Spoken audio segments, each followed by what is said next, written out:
This is the Seeds of Synergy podcast, and my name is Patrick Robinson.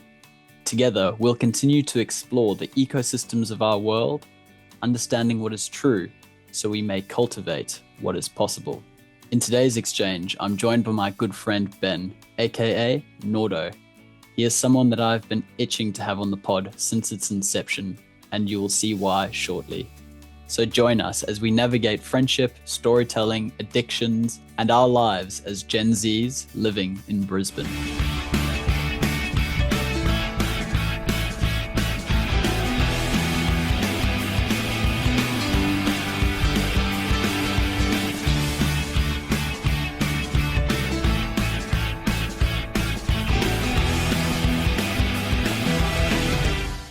Okay, on this episode, I'm joined with Norto. Hello, nice to meet everyone. I'm Norto, one of Pat's another one of Pat's first friends when you first moved to Australia. Yeah, I think we've known each other now for 10 years or so. Yeah, 2015, first year. I remember it was the 2015 Super Bowl and Patriots versus the Seahawks, and you kept telling me how you're a Tom Brady Glazer. And me and our mutual friend Jared were very happy about that as we were Seahawks men. No. One thing that I swear, regardless of whether we were in school, this sort of teenage year, early adult years, you've always just seemed to have like the most lustful life. No matter what it is you're doing, there's always enjoyment to be had. Yeah. I guess I do love to enjoy.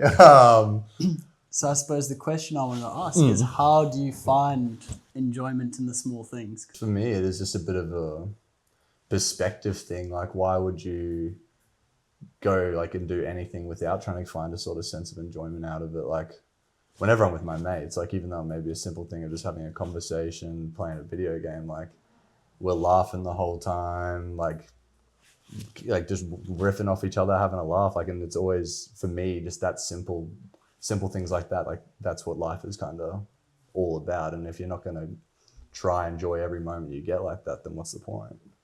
What also always stands out is just how good of a friend you are, whether it's to me or to other people. Like, friends are definitely an incredibly high value for you. Yeah. How do you go about like building friendships and maintaining friendships? Because it does seem like something you're just naturally really, really good at. I think it always comes down to just interests. Like, if I have someone if I meet and they like basketball, like, I can talk to them for hours about it, and it's having that chat with them about that one interest where you can kind of see how that person is, what I like about that person, how we like riff off each other, how we work together is like just when like is a dynamic, I guess. And like, I know that's different for everyone. So for me, it's kind of meeting that person, interacting with them, and then from there, like, we use our common interests to like go do something, like play golf, go watch a basketball game. Like, that's how I met all the boys I work with, is through you guys, and they all liked a lot of the same stuff as us. And like, that's how I remember when I first went to where we worked, you were saying that's what it's like with these guys. They just like our mates from school, but they're at work. Yeah. So what do you do for work at the moment? Warehousing, obviously. And I just do casual, like, item picking stuff. Like, it's called promo, but it's nothing really special. But it pays well, so, you know, it gets the bills paid. Is sort of career something that is a high priority on your list? Or Definitely. Like, in this last 12 months, or last 6 months, like, I've recently moved out of home for the first time, had that sort of taste of independency, and definitely like enjoyed it. And like, you know, had my fucking nights out with the boys, all that sort of stuff, had the fun. And now that like I've been able to do that, living off the warehouse wage, which isn't it isn't too difficult. Now it is kind of time where I do want to sort of lock into finding a career. Like, I've told you like things I want to do. Like, I love film. I'd love to write movies. Haven't necessarily sat there and done that hard hours to give it a crack or anything. That's on the list. But like, for me, just now it's more about going out and trying new things and seeing if I can find any new interests. Like, I've recently picked up golf. That was just a thing where me and my mate Senna said, for winter, we should try once a month, play around of golf. That's turned into like, we've been there 3 days a week. And now, like, while that's not a career aspiration, like, just that process of finding a new hobby and enjoying and like loving it, that's what I'm kind of hoping to do with other things that might lead to careers and stuff like that, just to give me more open options. Yep. I suppose as well, from my own experience, when you first move out of home, it's like you said, that first taste of freedom, and there's all these different things you can explore and experience. How have you gone with balancing all of the new responsibilities like grocery shopping, laundry, all the things that, I laugh because I know a lot of people that are going to watch this are going to hold me to how I answer this, which is like not great. Like it's, what's it called? We're nearly like 2 months away from being here for 12 months. Yep. And probably since February is when I've kind of started to have a bit more of a responsible approach to life. I'll still like flaws. Like I'm not a big grocery shopper. Like I mainly eat takeout and stuff like that. But you know, I'm not terribly unhealthy from it. So that's why it's like a big of a deal to me. But money wise, like that's a big problem for me, is spending too much money on that. Yeah. And so I'm very lucky to have like a great mate like Senna, who he's always tried to kind of, in a bit of a harsh way sometimes, but he does push me on towards the right course, and definitely is trying to help me find that perfect balance between, you know, enjoying the pleasures of living out of home, but, you know, being responsible as well. And it's funny, like there's no judgment here, because in the period where I was out of home, like my financial planning has been pretty abhorrent at times. And yeah, living paycheck to paycheck can be pretty stressful. You're bawling one week, you're getting all these nice clothes. You're getting a bit excited, like, oh, what's it called? You just, pokies get fed a little bit. Pokies get fed a little bit. Like, and that's the thing, because when you're our age, like all the stuff that is fun to go do costs a lot of money. And like, you can have that sort of approach to life where it's like, we're this young, now's the time to go do all that stuff. But you got to have a good balance to it, because you can't just go out and spend all that money on doing fun things and then not have any money to survive for the next, 13 days if you're blowing it all on your first day of the paycheck. 2-minute noodles for the next like few weeks. Or toasted Bunnings. Well, I wanted to talk, because you mentioned, and I think one of the biggest things that we bonded over when we first met is your love of movies. I mean, in terms of connoisseurs of film, I'd say that's a little bit sweaty nerd. Yeah. Who would you say is your favorite director? Oh yeah, and you've peddled this question because you know the answer. But Tarantino, which has like been a big thing for like, I guess our friend group is always trying to push his movies onto anyone. Yeah.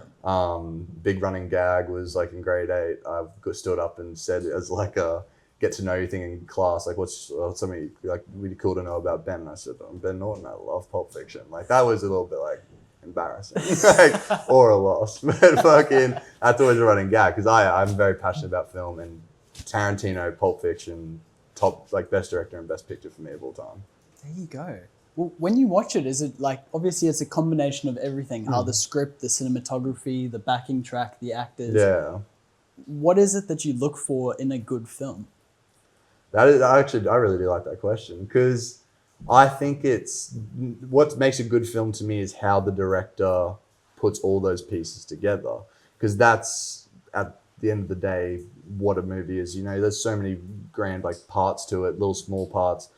You got to culminate that all together to tell a story and entertain an audience. Like that's the two big things: tell a story, entertain an audience. And anytime a film or director can do that, like that's for me is where I find my enjoyment in films. Like another one, David Fincher, Social Network, like movie about movie about the Facebook, all that sort of stuff. But cinematography uses that like haunting orchestral like ding ding ding ding, like that's music for the film.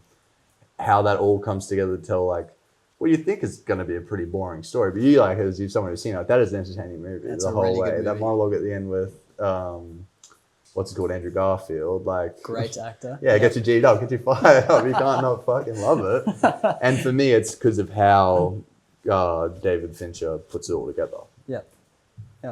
I think maybe when I first started, it was more about the CGI and the films, like growing up in the peak of Pixar, DreamWorks. And then Marvel came along too. And the Marvels, that was awesome. I think it's steep decline since Endgame. Oh yeah, like there's been a few nice ones, but definitely got torn to shreds a little bit now.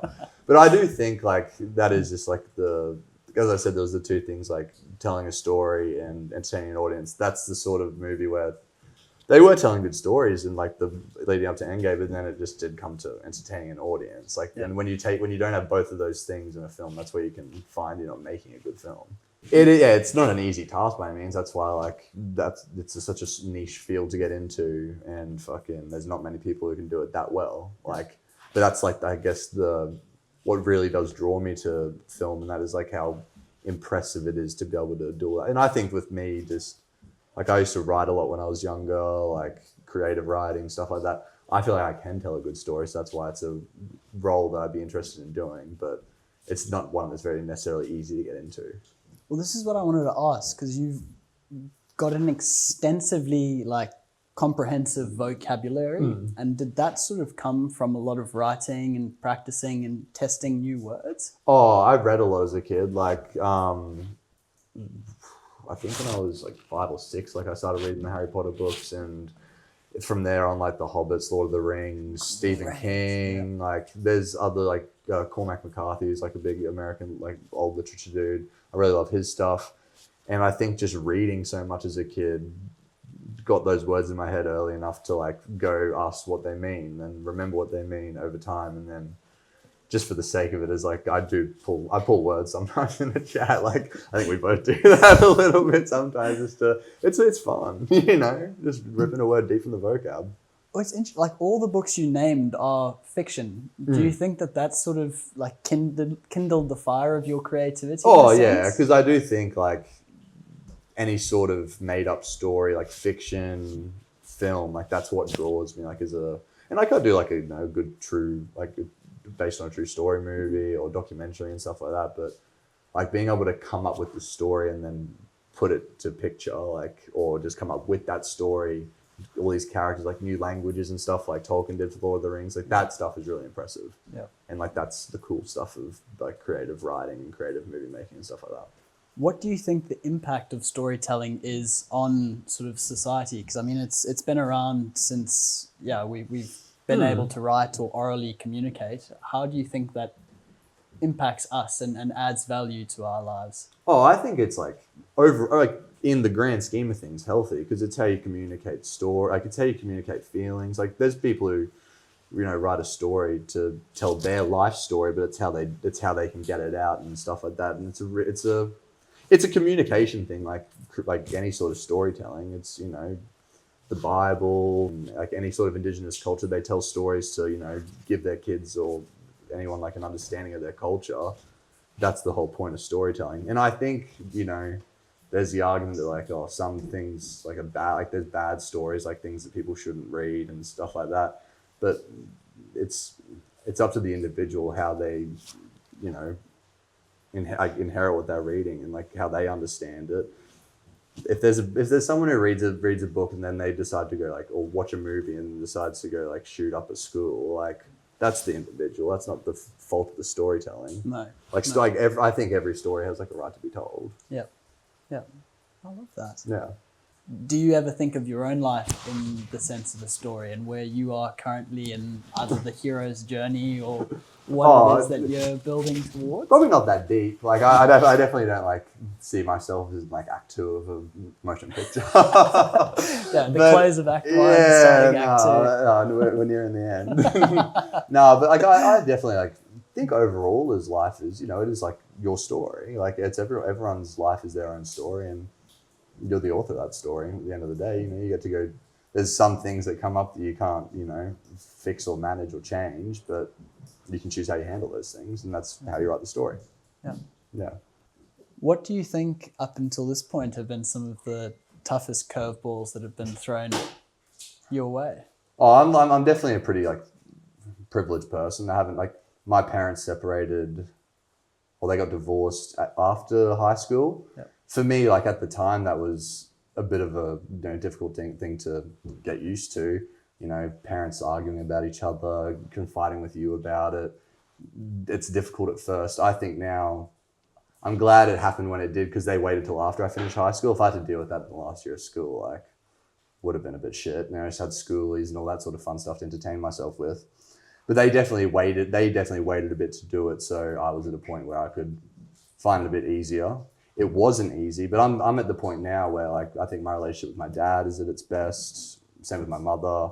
They weren't bad in school or anything, but I think being an adult now and them kind of seeing me as a bit more of an equal and a bit more mature, having those conversations about like, oh, I don't need to hear what mum's doing that's pissing you off. I don't need to hear what dad's doing that's pissing you off. Like just having those conversations, which I'm pretty lucky that my mum has always kind of instilled talking things out. Dad's always been a bit, I don't know, but like me and him have been able to work through that. And that's my biggest curveball. But at the current moment, like I'm pretty happy with how life is in sort of general.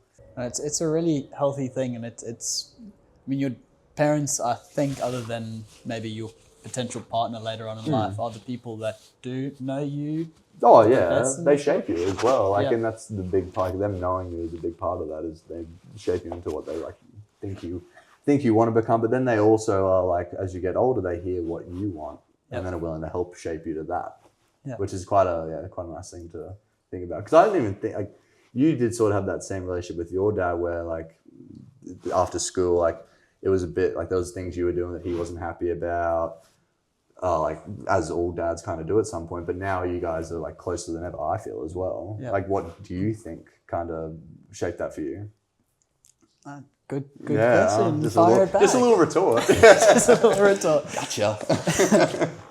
No, I think that's exactly it. I mean, I've, same as you, always really looked up to my dad in terms of the values he's instilled in me and just the approach to life I've really identified with. But having had a bit of time away from home and exploring and making some of my own mistakes, it's been really good to come back and still not completely seek guidance and instruction from him and just blindly follow, but to have like a mature discussion and get his perspective on things. Because I think that for a while I was quite not ignorant, but just blocked out a lot of their and I was input. the same as well, because it gets to a point where it feels like they're nagging you and like they're not they think you're not switched on, but it is at the end of the day they are just trying to help you, but you at that point are like, I don't need to hear it.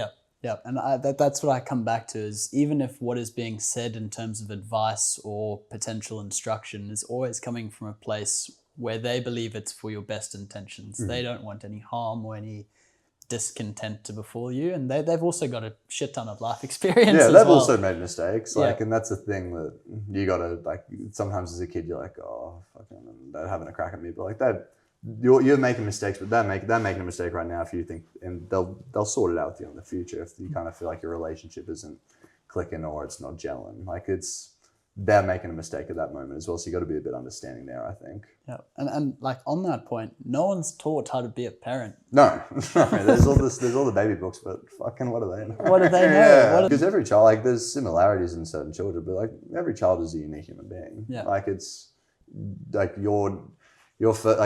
raising your first child and your second child is going to be a completely different experience. Yeah, but it's the same process. Yeah, in theory, like it's not an easy thing to do either.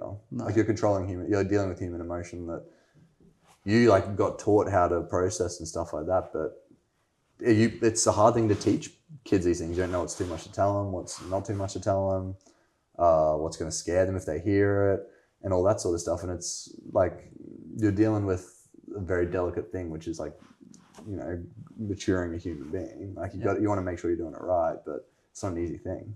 And there's always that balancing act of love and support, but also sort of effective discipline at the right time when they are doing something that's just and they can even be like a thing is too much love and support. My parents have spoken to me about, because I can openly admit, like I was very well looked after as a kid. Like didn't have my first job till out of school, and it was very much bankrolled by mum and dad. Like, and they've said to me a big thing they regret is how not strict they were with me, and they definitely weren't strict at all, really. Like I was always able to have mates over, I was always able to go do things with my mates, and without earning an income. And I don't blame them for making that mistake, because it was a nice upbringing, but it is a mistake that was made, and like it's now my job to be thankful for them giving me a nice upbringing, but I got to change those sort of attitudes. I got to change the outcome of their mistake myself, as a tribute for, it was a comfortable mistake, no doubt. No doubt. That's at least how I look at it, or try to look at it. The process, I know you're going through as well, but just taking more accountability and responsibility for your life. It's not now, like it never really was, but parents' responsibility. It's up to us to figure out what it is that we want to do, what difference we want to make, and what sort of life we want to live. And you kind of got to back your actions at that point as well. Yeah. So in terms of that, I wanted to just quickly come back to friendships. Like something that's also really impressed me about you is your ability to forgive people that have done wrong by you in some point. I think there's forgiveness, but a lack of forgetting. There's the forgive memories there. memories there. How do you find it within yourself, or where do you find it to forgive? Yeah. I don't know. For me, it is a thing of like that person who's made the mistake. Like there may be a reason they made that mistake, and you got to hear their side. It's up to you to kind of receive what's bullshit and what's a genuine apology, stuff like that. But like I've made some mistakes that people have forgiven me for. That fucking I was like, oh, I'm thin ice there. Like if it's someone that I've had like a really good friendship with and they've done something once that's quite big, but we talk it out and deal with it. Like I don't want to lose a friendship over that. But it's when you got someone that's like multiple offenses, all that sort of stuff, where you're not seeing them try to change their patterns or try and fix what they've done to you or trying to show any sign of change. Like that's when you do have to like step away from them. But I do find it a bit difficult to have like an uncomfortable conversation of like telling someone, oh, I wouldn't want to be a mate because of this. Like even though like they may have like hurt my feelings, I don't enjoy hurting someone else's feelings. And that's definitely it's a good thing to care about other people's feelings, but if you're not willing to look after yourself because of that, it can be a bit of a negative hindrance, I think. It's interesting you say that, because that's actually one of my biggest learning points as well, is I really don't enjoy hurting people's feelings. Like you said, first and foremost, what is this relationship doing to me? Is it definitely more of a take than a give, receive? But to have those conversations can be very, very delicate, especially if it's someone you've known for a very long time. And it is hard to have those conversations without while the English language like seems quite simple, the way you say things can make the other person think something, and it's hard to go in there to have like an emotional conversation like that and not kind of lose your head a bit and focus on what you're trying to say, because that one, say you're talking to someone and then they arc up because they think you're having a crack at them, but you're really just trying to tell them what they've done, how it's affected you, and why you'd like that to change. But that's the end is like, oh, you fucking dickhead, or like that. You're having a crack at them, but you're just trying to figure it out. And I think that's a bit of a difficult thing, is having that conversation without letting it get to that point where emotions are getting in the way of it. There's a distinct difference in how you say something, what you say, but even if you do say it in the right way, with all the right words and with the right body language, you have no control over how that's received. Yeah, exactly. And like that's the frightening thing, is because like you have a friendship, that person's doing a behavior that is affecting you. You want to go tell them about it, but you don't want to lose that friendship because they're thinking that you're out of line for what you're saying. But like in all honesty, half the time, if it's affecting you, they should be open to hearing it. Yeah. And if they disagree, telling you why they disagree, but not arcing up. Like, but that is a bit of a problem with conversations today, is that does happen a lot of the time, is that emotion does get in the way. The self-awareness to be able to, if it is a really, really good friend that you're having this conversation with, to acknowledge that the reason that they're saying something or feel the need to say something is because it is of importance to them. And if there's someone that you value, you should be able, or find it within yourself, to humble yourself to listen. And because I know it's not nice to hear criticism, even if it's constructive. Like that was something we both struggle with in school. Like Ms. Metcalf giving us a bit of constructive criticism, then not giving us a good mark or anything. Like that played on our souls a little bit. That did play on our souls. But at the end of the day, like when it's a relationship between your mate and it's like that's the criticism, that's the sort of time where you do just need to open yourself up to hearing it and just reflecting on yourself. And if it's okay to make a mistake. That's the borderline thing at the end of the day. If you're willing to communicate about that mistake, that's when it is okay. But yeah, so that's my kind of whole thought on the forgiveness part of it, and having that conversation with a friend. It's bottom line, don't let emotion get in the way, and then that's how you're gonna be able to have a healthy relationship when mistakes are taking place. But I also do think there's there's things that can't be forgiven, no doubt. But in all my sort of scenarios, about it's all 20-year-old male shit. Like just everyone has those kind of run-ins with their mates at some point. It's just they might have handled differently to how our group has and stuff like that. One other thing I wanted to, like, a little bit left of field. American pop culture, be it rap or music, basketball, NFL, profound sort of love. I mean, wearing a Dodgers. Oh yeah, like this is I got this because I sort of look cool, but I think it looks awesome. It is a little bit of a soft cop. But for me, like, I don't even know how to explain it. It's definitely like music's another, because obviously a bit of a creative person. Music's something I love. Rap music, big on, as you know.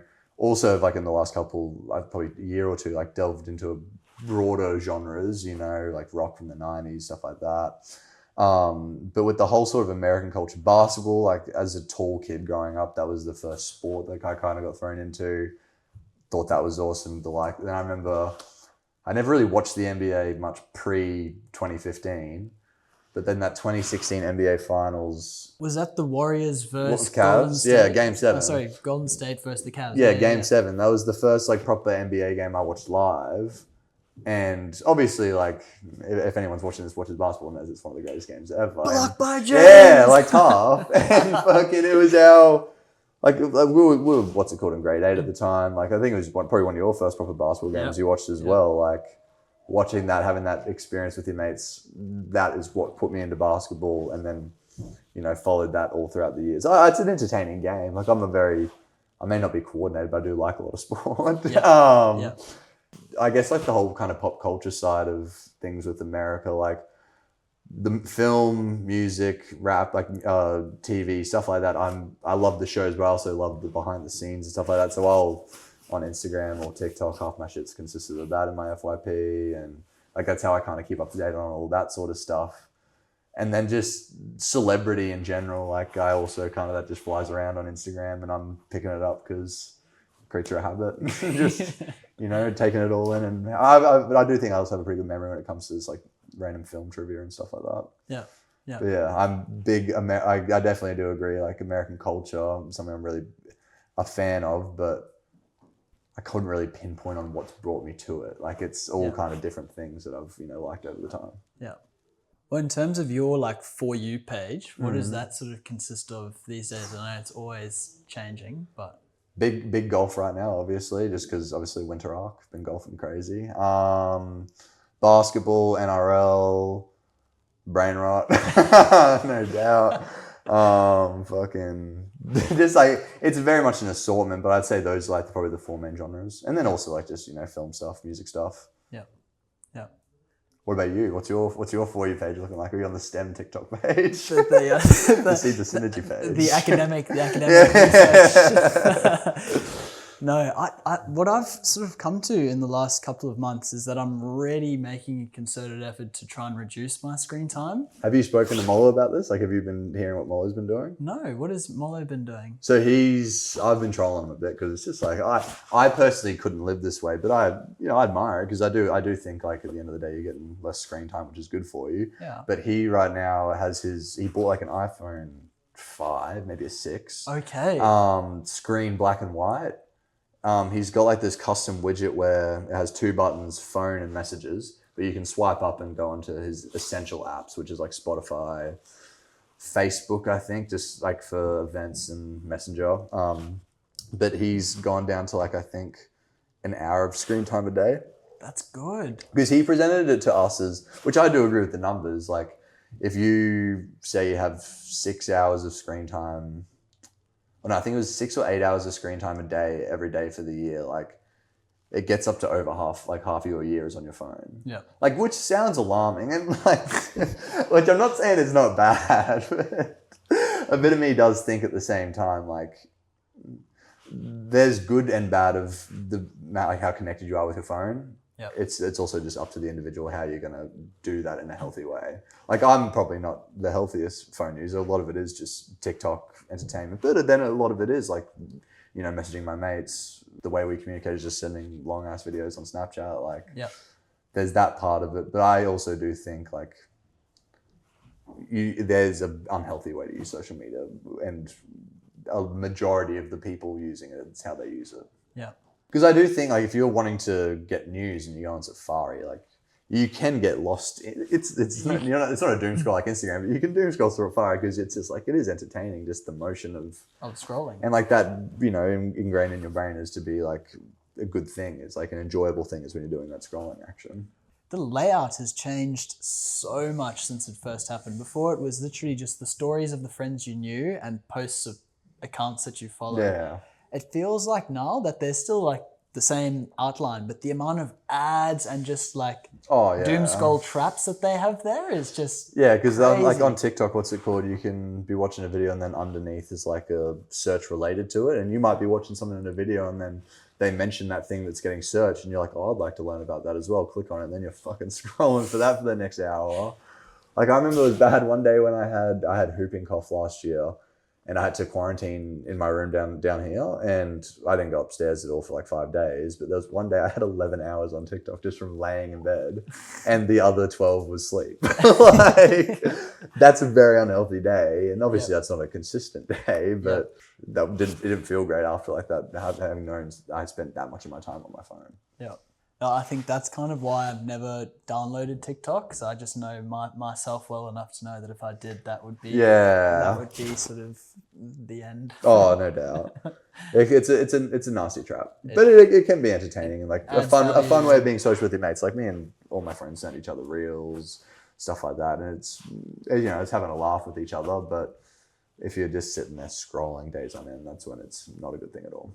And I suppose, like you said as well, keeping up to date with what's happening, your ability to just talk with anyone, it helps so much to have like a gauge on multiple different things. Like you said, whether it's music or whether it's sports or whether it's celebrity happenings, those sort of things, most people are somewhat in the loop of. Yeah. So it's always an opportunity to talk with someone about Definitely. That. I would say though, because obviously I do agree, like I'm a good talker, but I was thinking about before we did the podcast today, like I can easily talk with someone once we find an interest, but I do think one of my struggles is the small talk. Yeah. Because I think it can, for me, I hate an uncomfortable silence. You're sitting there like, and it's gotten long times where you're thinking, is this person going to say anything? And it's up to you. And then if it's hard to get a conversation going for me, that's when I struggle a bit with communication, because I like to think if someone starts one with me, I can very much quickly get us into it. But me trying to start that myself is something where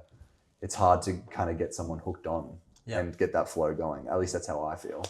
What I think you're really good at is like disarming people. Like in the first interaction with someone, it can be quite a high stress, not high tension, but like there is a little bit of uncomfortability. Yeah. But you've got a really good ability, whether it's making fun of yourself or cracking a joke or just doing something goofy. I do that. I like to lead with that, definitely. Yeah. Like it is just, I like to think of me as a bit of a jokey person. Maybe sometimes a bit not serious enough, but that is like, I think that's an easy way to disarm people and, just make it a bit less uncomfortable is, getting a laugh going. That's exactly it. The ice is broken. It's so much easier to just flow into a conversation and then know that there's no judgment coming your way or no...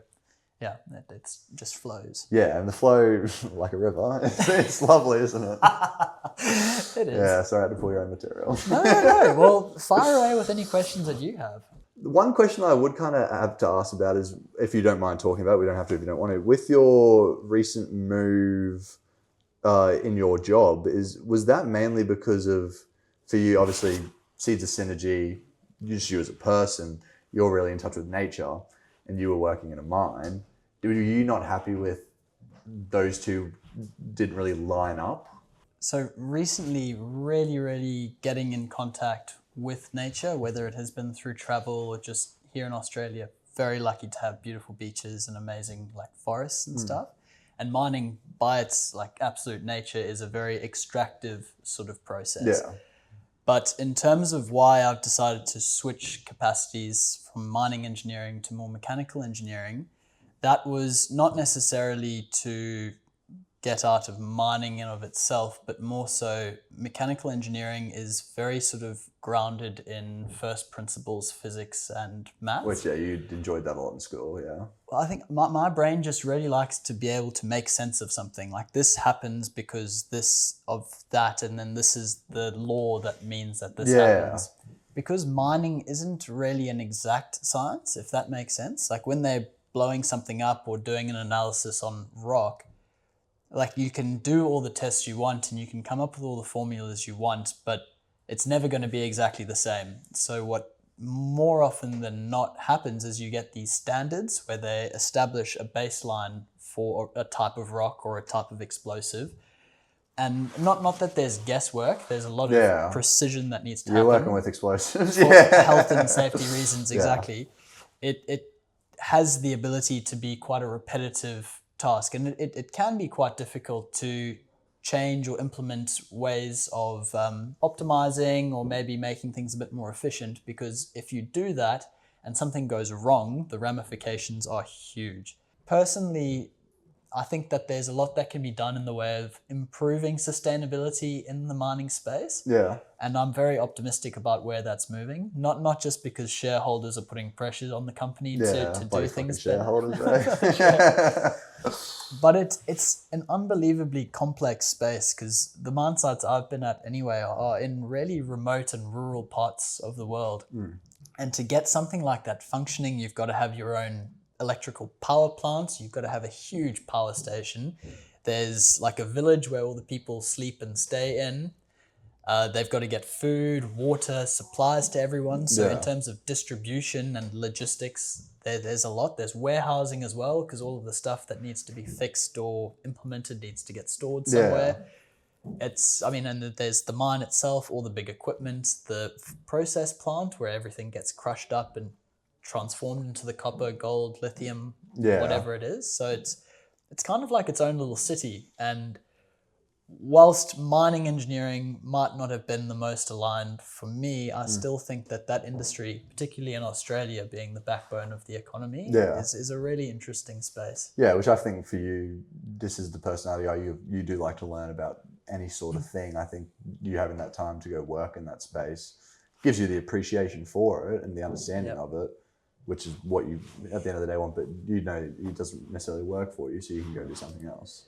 And the other thing that I keep coming back to is with all of the advancements that we're having now with technology and particularly AI, the amount of data centers and energy that we're going to need, whether it's for renewable energy or if we move on to nuclear power, all of that material needs to come from somewhere. So mining is not going anywhere. That's going to be around for a very long time. And they're looking at deep seabed mining as well as an alternative. That's pretty cool. Yeah. Which is pretty like futuristic sort of thing. Just a little fun fact.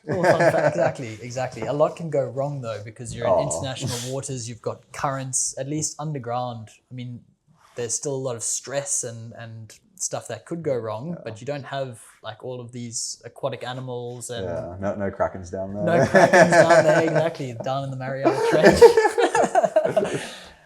I still very much maintain that nature is like one of my highest values. Yeah. But what I've come to now, and feel free to interject or point of information me, but no matter how much damage we do, whether it's deforestation, whether it's fossil fuels, ozone depletion, habitat destruction, I disagree with all of it. And I think that there are sustainable ways There's better ways to do it, But also, planet Earth has been here for billions of years before we were here, and it will continue to be here for billions of years after we either kill ourselves or become interplanetary sort of species. Yeah. It's a shame that lots of different species are going extinct and that everything is changing at such a rapid rate.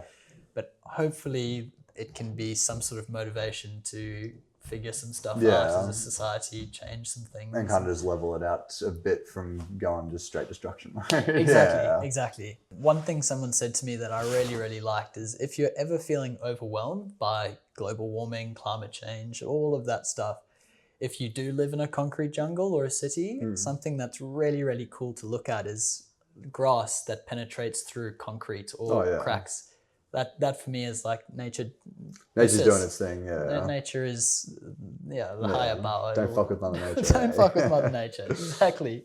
But I think another caveat to why there was a bit of uncertainty and stress, particularly after coming back from travel in the mining space, is that it is like pretty full on. The days are like 12 hours and you're away from your family and your friends. And if you yourself are not in a stable mental position or are requiring some sort of emotional support or help, it can be quite an overwhelming place to be. Oh yeah. And always being a bit of an overthinker, that's something I've struggled with. It's now, okay, there's so much more to life and I can do this or do that, and it all very overwhelming. Overthinking is definitely something I think I struggle with as well. It's very hard to know if what you're going to do or what you're going to say is going to work the way you want it to. Yep. And you can think about all the possible things that are going to happen from you doing or saying something, and that can throw you off it. Like, you might have thought at the start, oh, I want to do this podcast. It might not work and I might waste a year doing it and have nothing to show for it. But as long as it's something that you keep going at, it's never a waste. And I think that kind of also goes back on what I was saying before with, for me this year, I want to, go out and find hobbies and stuff like that to really fall in love with. And you've kind of done that, gone out and traveled, found this, you've always kind of had this love of, going, would go camping on your farm and stuff like that. You'd always love going outdoors, but you've now really traveled, met all these people, found out what you want to do, and now you're getting to kind of start it, which is the exciting part for you. No, well, I mean, I'd actually challenge that I haven't found exactly what it is. Oh, really? No. The idea with the podcast is threefold. The first thing is, like being an overthinker, I want to get stuff out of my head, and I feel as if, having been very fortunate to have had the education I've had, but also to have met a very diverse range of people, I want to try and share as much as possible, and the beautiful friends and the people that I meet and their wonderful messages or seeds that they have to plant. Yeah, especially Seb. Especially Seb. So that's one, to share good messages.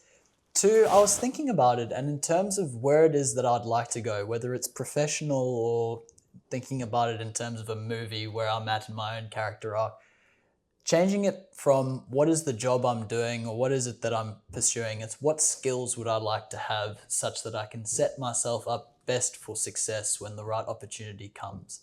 I like that, yeah. That's a really cool way to look at it. And so the podcasting, I mean, like we said, we've done debating, really good speakers, but also I really like writing. And so the ability to write out some condiments and Well, you've always been a good analytical writer in school as well. You always did well on any sort of a history assignment or something like that. Yeah. So it's exactly that. Just training, public speaking, critical thinking, being able to research and put together different thought streams or arguments that I think might be beneficial to people, but also doing it in a way that's digestible. So it's not like I'm trying to say complicated stuff that people won't really understand, and I have a tendency to do that because I want Balustrade. like balustrade. Exactly. Balustrade, sorry. Yeah. So share good information to gain skills that will set me up for success. And three, I've actually, since leaving high school, I think because we were the first grade at Ambrose Tracy College to go through the ranks, I've had quite a big ego and being humbled in the sort of college era, but even now, still getting humbled in different ways. Still working on yourself. Yeah. Exactly. I think never-ending process, but to be able to build up confidence in a way that's not coming from a position of I'm better than you because I have this role or because I can do this or do that. It's quite scary for me, and being a bit of a perfectionist, I mean, you tease about the balustrade and stuff, but starting filming and even doing the podcast, it would be at least 20 takes that I'd do before I'd be like, okay, either I'm just done, that'll do, or okay, no, I'm happy with that, let me put it out there. But I think when you're doing any sort of thing that's being digested by people, it's hard not to be like that. You want to make it that your message is coming across in the best way possible. Yeah.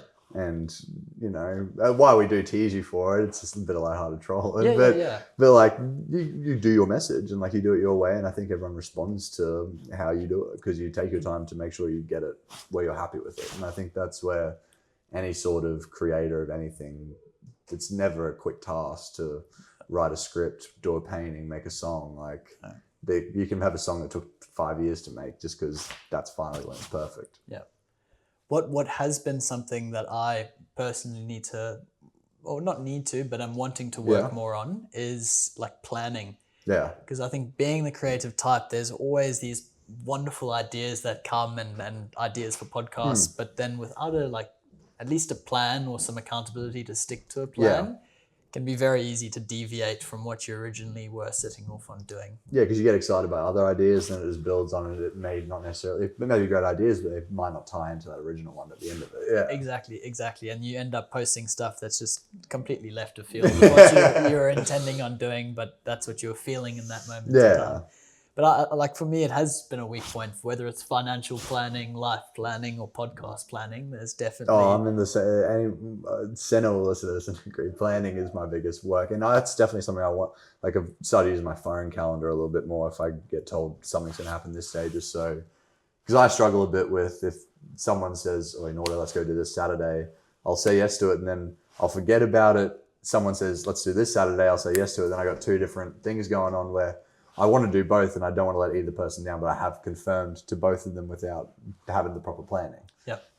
I feel for me as well, very similar to double book or do something like that. But I think it just stems from fear of missing out. And no doubt. Like I can be like, if I have three things to go to, I go to one. I will still be thinking like, oh, those other two things have been pretty fun as well. Like, and especially if it's with a big group of people, that's where like you think you're going to miss out on like the most memories and things like that. But I guess it is just one of those things where you kind of have to, be willing to just miss out on that, because you'll get to go, say play golf with that person another day, but you just got to go to that person's birthday party first. Yeah.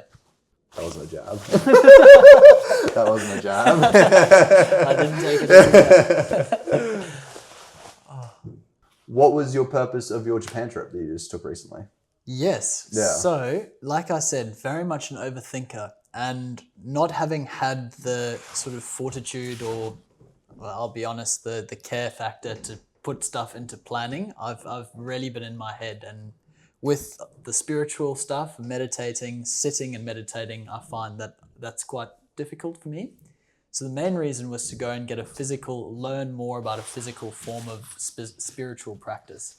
And so what I've been learning the last month or so from a really established teacher, originally from America, is Chinese art called Qigong. Mm-hmm. And essentially the premise of it is that you do movements there's many different forms and different ways that you can do it, but you're building attributes in your body that can help you store more qi energy. Yeah, which I've heard of qi before, like in many forms of media. But yeah. So the attributes that Qigong particularly is trying to foster is flexibility, mobility, and strength. Nowadays, I notice myself that even being 23, having worked in the warehouse, like my back is fucked. My knees are pretty sore. Yeah, back's bruised. And it's bad, bro. Like, we're 23. We shouldn't be having these problems. I mean, there's definitely worse problems to have. Oh, yeah. Like, don't get me wrong, but like... But still, as a 23-year-old, you should be at your fittest. This is peak physical form. I think it starts to deteriorate sooner rather than later. Yeah. Exactly. So for me, the biggest thing, in and amongst just feeling a lot more energized and actually having abated a lot of my addictions, has been that I'm now a lot more aware of parts of my body that are a bit damaged, but targeting them with conscious stretching, and whether it's on a balustrade or whether it's great callback. Whether it's just in a space where I've got a bit of area to move, it's a really good way to start the day, particularly in winter where the body is a bit more stiff and tight and niggly. It's for me, that's been really good. But just to circle back to the whole premise of qi, it's like you said, a very old notion, but it all is about life force energy. We have a heart, we have a brain, we have our organs, but there's something unique to life that gives it the ability to live. Yeah. Whether you call it a soul, whether you call it qi, it's some sort of life force energy. Yeah.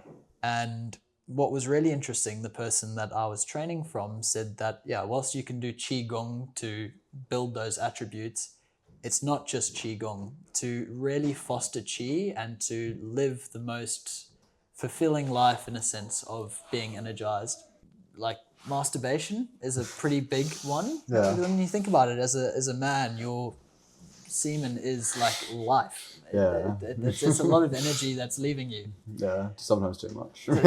Sometimes too much, exactly. So that's one. But as well as it, like, living an active and movement-filled lifestyle, and diets. Yeah. Really. So I definitely think food's something that I've overlooked in the past, is like being able to live a healthy life. Is like you can have enough food where you're not hungry, but it's what you're putting in you that is making you feel a certain way, or maybe making you a bit more fatigued. Yeah. And that's something I'm trying to work on as well, is more so what I'm putting in my body.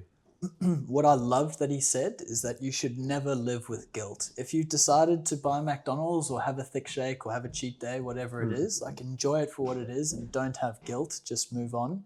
But everything in life is about balance. Yeah. And the more you're aware of what it is that you're either doing to your body through activity or action or movement, or putting into your body like diet or drinking or smoking, whatever it might be, just being conscious of that. And the more you become conscious of it, the more you are able to identify what it's actually doing to your body and how it's making you feel. And when you are more aware of how something's making you feel, even if it is something that habitually is probably a bit of an addiction, if you're more conscious of how you're feeling after it, it might be more motivation to stop doing that. I wouldn't say I've recently quit vaping. It was a force upon me. Me and Molo played a game of Rugby League 26, and before the game he said, "Oh, if I beat you, you can never vape again." And I said yes, because I thought he was going to lose. There's no chance he's beating you. Yeah. He beat me, long story short. And so I haven't been I've been banned from vaping. I had a slip up when I went to Toowoomba like the week after, but I haven't really been vaping since, or haven't. Yeah. And have still been using like nicotine through like Zins and stuff like that. But remember when I was 2022 and I was still vaping at the time then, I got that Alan Carr's Easy Way to Stop Smoking. And the one thing that I've picked up on is it's like the lies that you tell yourself to keep yourself like, justified this bit of nicotine is helping me calm down because I'm fiending it. That's a craving, but like if you do focus on how it's actually affecting like your eat, because it's a restrict your appetite. Like if you focus on how it's affecting you in those ways, that's where you can kind of find that is a good thing, a good reason to give it up. Yeah. I'm lucky enough where I lost a bet because I definitely did struggle with there was moments where I did try to quit over the years, even knowing those little tricks. Not necessarily, I didn't finish the book. Yeah. But yeah, it is just one of those really like big difficult tasks, is giving up on any sort of like nicotine, vaping, just because of you have it all wrong on how it's making you feel. You think it's making you feel good, but it's actually not helping at all. And I actually maintain that out of all the addictions I've had, and that there's been a startling amount. Just a few. just to tick off a few. Nicotine has been, particularly vaping, one of the hardest things to stop. It tastes nice. You get addicted to the cognitive action of doing it. For me, that was the hardest thing, like, because I can have nicotine through other things, but missing out on like driving, it sounds like such a, like, for people who aren't addicted to nicotine, it's going to sound stupid, but like, you're driving and you're just like, oh, where is it? Like, I'm so used to like in the car vaping on the way home from work. Like it's a natural part of your routine at that point, but that's the hardest part of breaking it. Yeah. I've constantly ping-ponged between vaping and cigarettes, and using the one to try and quit the other. But yeah, with the vapes, it's doesn't smell, like you don't stink like cigarettes. And it tastes lovely. It tastes lovely. It's got a abhorrent amount of nicotine in it, so you get really more than you can handle sometimes. Especially when you have 3 to the blinker. Especially when you have 3 to the blinker. But as well as that, like there's not as much tar buildup. So when you're walking or carrying on with your day, you don't really feel like going up steps or swimming or whatever, the impact that it's having on you. Yeah.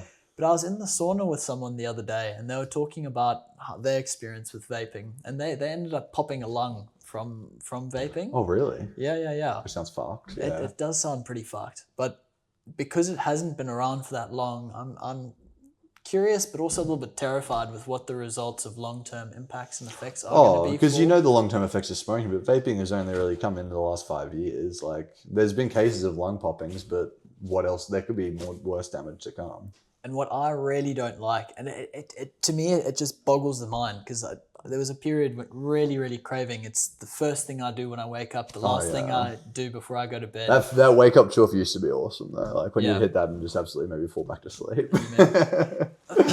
But for me, what really helped was I vaped and then I weaned down on cigarettes. And in Australia, it's like they're very expensive. Expensive, So yeah. it's a hit to the bank account. Yeah. You can't smoke as much, and from there weaned off. But two things. The most important thing I think is the environment that you're in.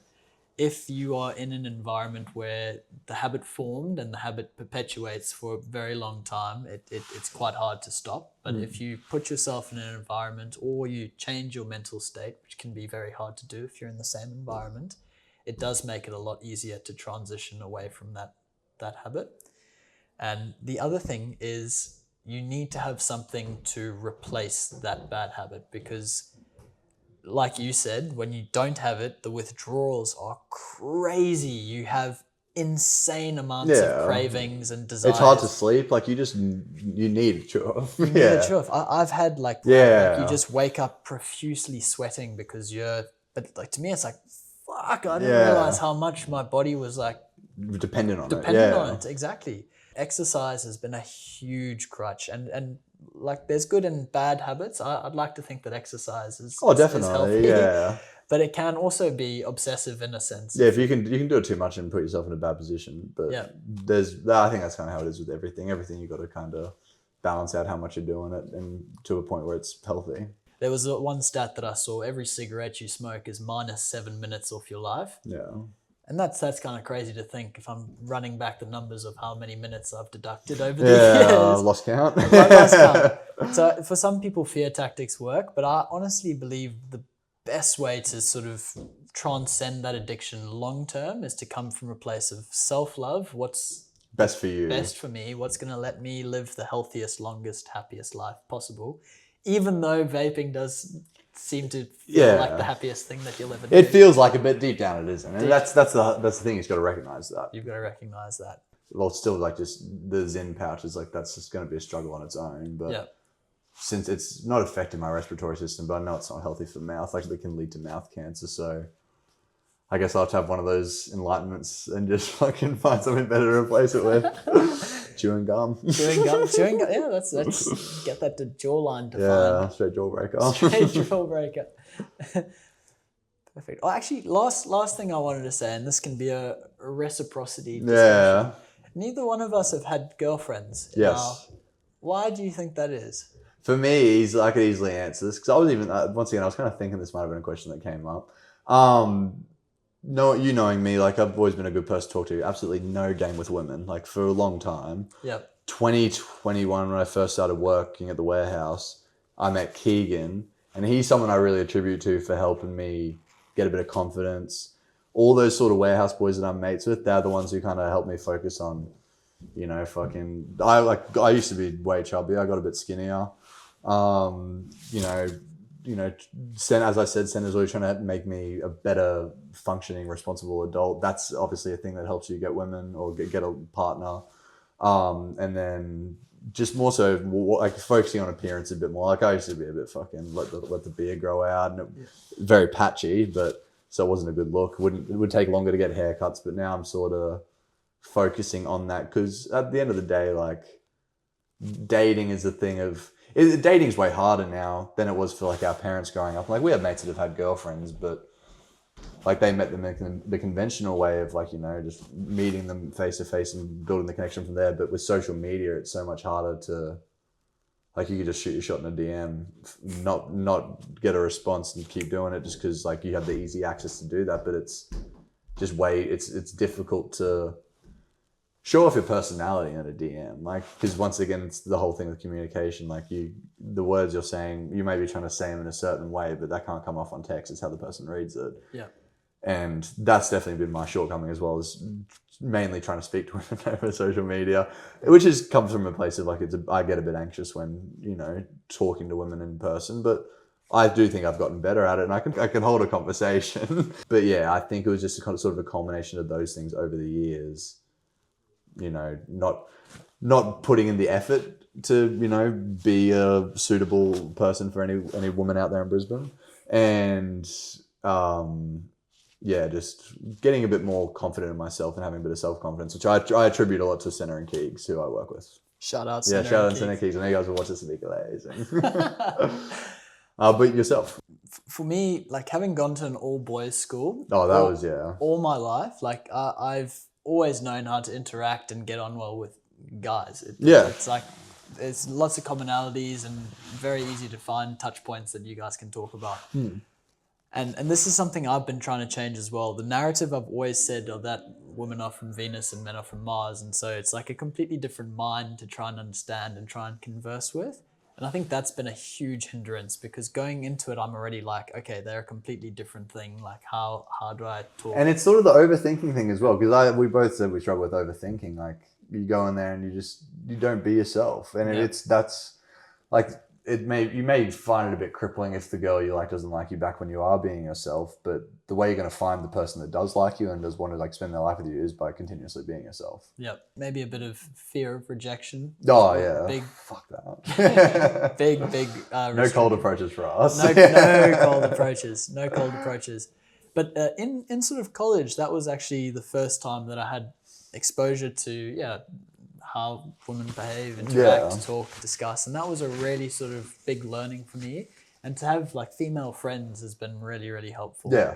Just to be able to talk casually without any expectation or any putting on moves. So that's been really good.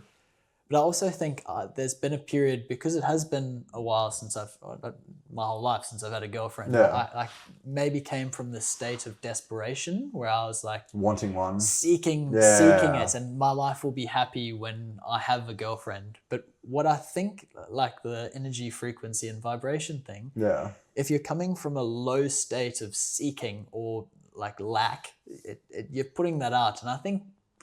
I don't know if this is the case, but women have a sixth sense for that sort of thing. They're able to tell whether you're confident and happy to just have a fun night being who you are, or if you're actively going out looking for someone.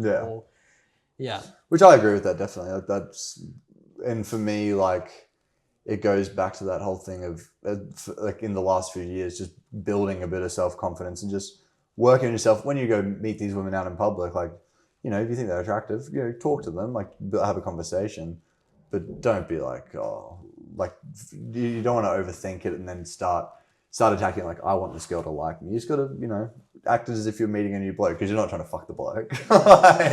You're just trying to have a good interaction with the human being. Well, it depends on which way you're inclined. Potentially for some of the listeners. For some of the listeners, for us excluded. In our case, that's not the case. Yeah.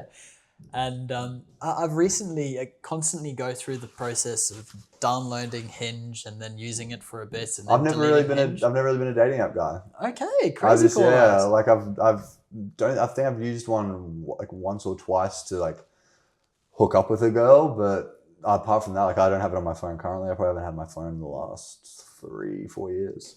Okay. I thought like back then I also wasn't very confident in how I looked. I didn't really have a lot of photos of myself that I was putting up out there that I thought would attract the ladies. Yeah. But even since I've kind of gotten a bit more self-confidence, just that I think I think if I'm going to meet a person I'm going to have a healthy relationship with, it's probably going to be in person first. I think that's the best way to get a good first impression.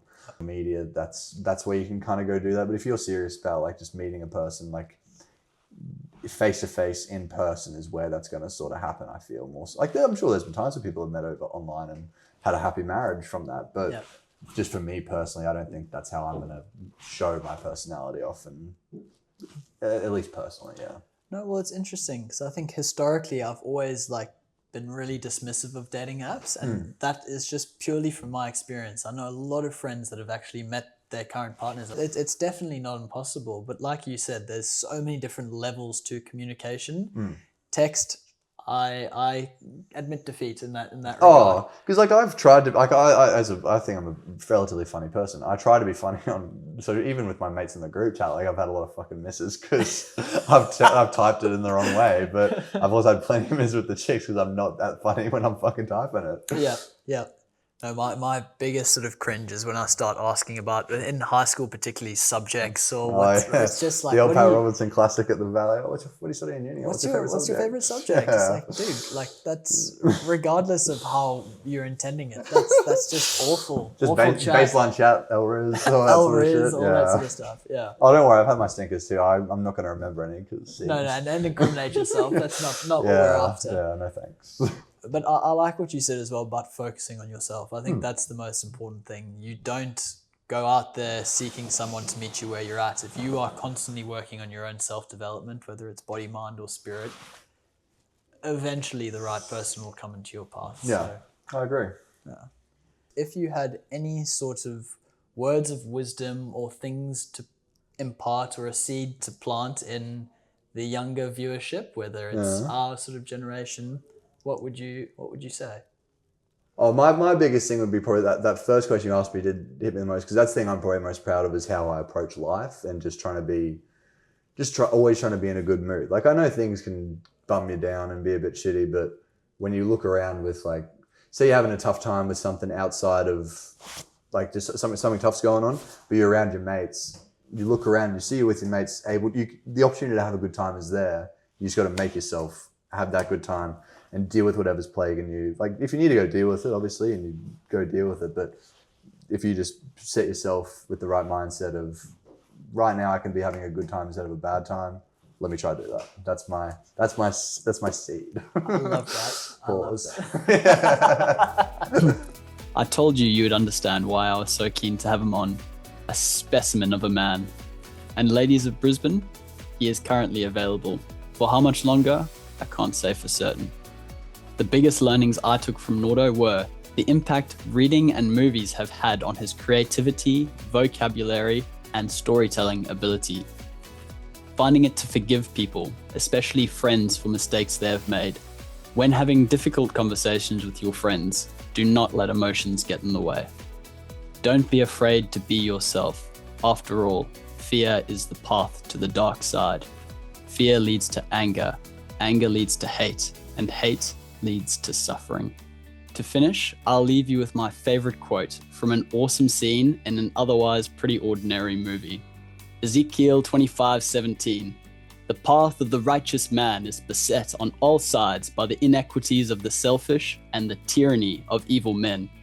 Blessed is he who in the name of charity and goodwill shepherds the weak through the valley of the darkness, for he is truly his brother's keeper and the finder of lost children. Until our next exchange, continue to embody all that you seek, and you will plant seeds of synergy in the soil of every moment. Thank you.